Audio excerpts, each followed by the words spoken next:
Iran ने अमेरिकी operation fail कर दिया है। होर्मुज में अमेरिकी सेना ने फिर से प्रोजेक्ट फ्रीडम चलाने की कोशिश की, लेकिन उन्हें भागना पड़ गया और प्रोजेक्ट को बंद करना पड़ गया। पहले रिपोर्ट्स में कहा गया कि अमेरिकी सेना ने प्रोजेक्ट फ्रीडम शुरू किया है, जिसके जरिए जहाजों को निकालने की कोशिश की जा रही थी, लेकिन अब सेंटकॉम ने कहा है कि वो ऐसा नहीं कर रहे हैं। अचानक से ये रिपोर्ट भला कैसे आई, इसी पर सवाल है, क्योंकि रिपोर्ट वॉल स्ट्रीट जर्नल के हवाले से बताई जा रही है। करंट रिपोर्ट के हवाले से लिखा गया है कि यूएस नेवी ने एक नए प्रोजेक्ट फ्रीडम ऑपरेशन के तहत होर्मुज स्ट्रेट से गुजरने वाले जहाजों के लिए एस्कॉर्ट मिशन फिर से शुरू कर दिए हैं। वॉल स्ट्रीट जर्नल के मुताबिक आने वाले दिनों में यूएस से तेल टैंकरों और मालवाहक जहाजों सहित लगभग 1 दर्जन और जहाजों की सुरक्षा में मदद करने की उम्मीद है। ये वही प्रोजेक्ट फ्रीडम है जिसे पहले भी अमेरिका ने शुरू किया था और महज 48 घंटे के अंदर उन्हें ये अपना प्रोजेक्ट बंद करना पड़ा था, क्योंकि ईरान ने गोलीबारी कर दी थी और अमेरिका के युद्धपोतों पर अटैक कर दिया था, जिस वजह से वो अपने 3 युद्धपोत लेकर भाग निकले थे। अब जब ये ऑपरेशन फ्रीडम वापस से शुरू होने की खबर सामने आती है, तो ये भी खबर पता चलती है कि होर्मुज के इलाके में ईरान की आईआरजीसी की जो बोट्स हैं उन पर हमला किया गया। 2 से 3 बोट्स पर हमला होने की खबर सामने आती है, जिनमें 4 सैनिकों के मारे जाने की भी बात बताई गई थी। जब ये खबर सामने आई, इसके बाद ये खबर निकली कि प्रोजेक्ट फ्रीडम वापस से शुरू किया गया है। तो कई रिसर्चर्स इस बात का दावा कर रहे हैं कि शायद ये ऑपरेशन फ्रीडम ही था जो कि वापस से शुरू किया गया था, लेकिन ईरान की जवाबी कार्रवाइयों को देखते हुए उन्होंने वापस से इस प्रोजेक्ट को बंद कर दिया। लेकिन सेंटकॉम ने कहा कि उन्होंने कोई ऐसा ऑपरेशन वापस से शुरू ही नहीं किया था। क्लैश रिपोर्ट के हवाले से लिखा गया है कि सेंटकॉम ने बयान देते हुए कहा कि प्रोजेक्ट फ्रीडम फिर से शुरू नहीं हुआ है और अमेरिकी सेनाएं फिलहाल होर्मुज स्ट्रेट से गुजरने वाले कमर्शियल जहाजों को एस्कॉर्ट नहीं कर रही हैं। यानी कि अमेरिका की सेना अपना काम नहीं कर पा रही है। अमेरिका की सेना वहां पर मौजूद कमर्शियल जहाज़ों को निकाल नहीं पा रही है, जो करने के लिए वो यहाँ पर आए थे। करीब 1.5 महीने से ऊपर का समय बीत चुका है जब से अमेरिका ने अपना ये नया ब्लॉकेड लगा कर रखा है, नाकाबंदी लगा कर रखी है, लेकिन इस नाकाबंदी का भी कोई असर देखने को नहीं मिल रहा है, क्योंकि कमर्शियल जहाज़ों को सिर्फ और सिर्फ ईरान से परमिशन लेनी होती है, अमेरिका से नहीं। और ईरान से परमिशन लेकर ईरान के रास्ते से ही वो यहाँ से निकल जाते हैं। लेकिन जो अमेरिका है, अमेरिका सिर्फ और सिर्फ अपनी नाकाबंदी लगाकर बैठा हुआ है, किसी काम नहीं आ रहा है।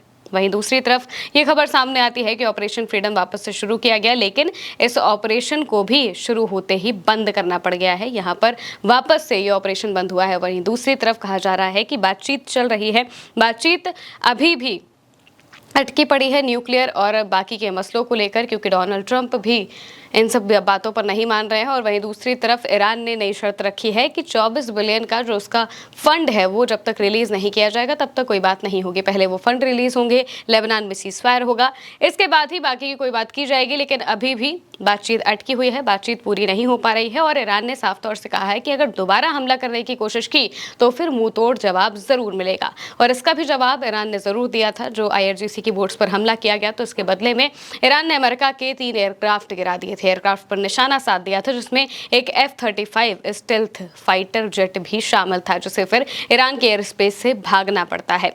यह भी कहा जा रहा है कि इस्फहान के इलाके में अमेरिका कोई नया प्लान बना रहा है वहां से यूरेनियम चुराने का, क्योंकि यूरेनियम ईरान की मर्जी से तो वो नहीं निकाल सकता। ईरान ने साफ मना किया है कि यूरेनियम हम किसी भी कीमत पर देने वाले नहीं हैं, और अगर अमेरिका जबरदस्ती करेगा तो फिर उसे मुंह की खानी पड़ेगी। यहाँ पर ईरान ने ये बात बाकायदा बता दी है, क्योंकि उनके देश की जनता भी इस बात को समझती है कि यूरेनियम उनके लिए धरोहर जैसा है। यूरेनियम अगर दे दिया तो उनकी सारी की सारी ताकत चली जाएगी। इस वजह से उन्होंने साफ कहा है कि यूरेनियम हम नहीं देंगे और ना ही इस यूरेनियम को नष्ट किया जाएगा। वहीं दूसरी तरफ अमेरिका या फिर डोनाल्ड ट्रंप यही चाहते हैं कि यूरेनियम को खत्म किया जाए। इजराइल भी यही चाहता है कि ईरान के यूरेनियम को पूरी तरह से नष्ट कर दिया जाए, और इसके लिए इजराइल ही तरह तरह के प्लान बना रहा है। वहाँ से यूरेनियम चुराने से लेकर उस पर हमला करने के जितने भी प्लान्स हैं, इन सब में इजराइल ही सबसे आगे है और वही चाहता है कि यहाँ पर हमला हो। लेकिन अमेरिका हमले के लिए अभी राजी नहीं है। छोटे मोटे हमले अमेरिका ने ज़रूर किए हैं, लेकिन ये हमले खुद को बड़ा दिखाने के लिए किए जा रहे हैं, ताकि कल को अगर वो इस जगह से चले जाते हैं या फिर ईरान से उनके मन मुताबिक डील नहीं होती है तो वो ये कह सकेंगे कि हम तो मार के आए थे, हम ऐसे ही नहीं आए थे। लेकिन यहाँ पर ईरान ने हर एक हमले का मुंह तोड़ जवाब दिया है और बताया है कि अमेरिका आखिर है क्या। यहाँ तक कि अब ब्लॉकेड के बावजूद अमेरिका कुछ नहीं कर पा रहा है। ऑपरेशन फ्रीडम उन्हें कुछ ही दिनों में बंद करना पड़ गया था। वापस से जब उन्होंने ऑपरेशन फ्रीडम चलाने की कोशिश की तो फिर से उन्हें ये बंद करना पड़ गया और ये कहना पड़ गया कि ऐसा तो कुछ था ही नहीं। अब वॉल स्ट्रीट जर्नल भला कोई झूठी रिपोर्ट क्यों छापेगा, यही सवाल है, क्योंकि लगातार जो डोनाल्ड ट्रंप हैं वो वॉल स्ट्रीट जर्नल पर भड़क रहे हैं और इसी वजह से भड़क रहे हैं क्योंकि उनके फेवर वाली खबरें नहीं चल रही हैं।